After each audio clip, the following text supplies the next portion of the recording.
A man's gonna be a man. A young girl's gonna be a young girl. You can teach them. You can instruct them. I do believe, from my own experience, when I look back, it was the example of my parents.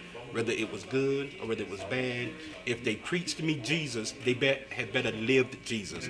You ain't gonna preach me Jesus, and I'm gonna hear you hollering and cussing at one another. And I'm saying, if you wanna preach Jesus, you teach Jesus and live it.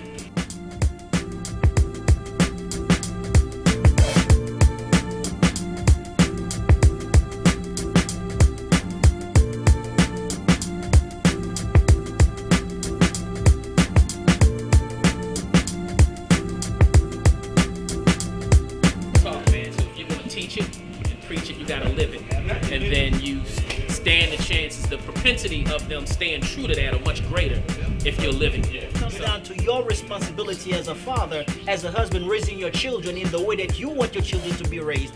And there are kids that are going to make that mistake. There are kids that are going to be exposed to it, and when they grow up, they're going to do those things. But there are children who have been raised in godly homes, in respectable homes, who understand the value of self-respect, who are going to conduct themselves in the right manner, and they're going to grow up, they're going to be honorable men and women. They're not going to do all this stuff. So what I'm saying to you is it comes down to your responsibility, because society has dropped the ball. This is not a utopian society. No, we're not talking about utopia. I'm talking about responsibility. But your vision, okay, and what you're saying is that yes, you can raise your child this way without any variations whatsoever. I hear you. More power to you. Okay. I, on the other hand, think that you need to arm your children fully. Okay. I believe that too. And like I said, my father used to bust my ass. So and I was scared to death. Are you suggesting but we I still did wrong. And I grew up in a holy household. Are you suggesting we should expect the world? Because No, the world I didn't is say jacked that. up. I We should didn't say that. expect our kids to follow suit and didn't say that. be jacked up. I didn't say And that. expect I the didn't say worst. that. Nope. And to his Okay. point is that you can't shelter them from Right. it, for an example. And the other thing is not letting them go out there alone. Right. So Hold you up, guys. got hold all up, these guys. temptations and all these situations that we want our kids not to partake of. The worst thing we can do is say, don't, without giving them the consequences Right. piece. So Without the to why. have that conversation about what the consequences are, you have to expose them to the situation. Now, I'm not saying that exposure is not putting them in the situation and just stand back and see how they fare. That's not what I'm saying. All right? My thing I tell my kids, here goes back to a couple of conversations. If you ain't a lion tamer, don't get in the lion's cage.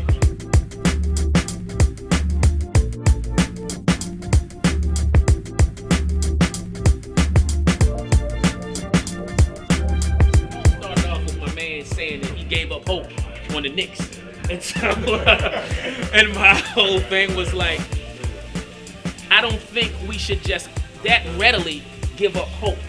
You know what I mean? So look, we know things are dysfunctional in society and our young men and our young women. We started primarily talking about our young men, and we understand that things are bad. There's a lack of integrity and responsibility.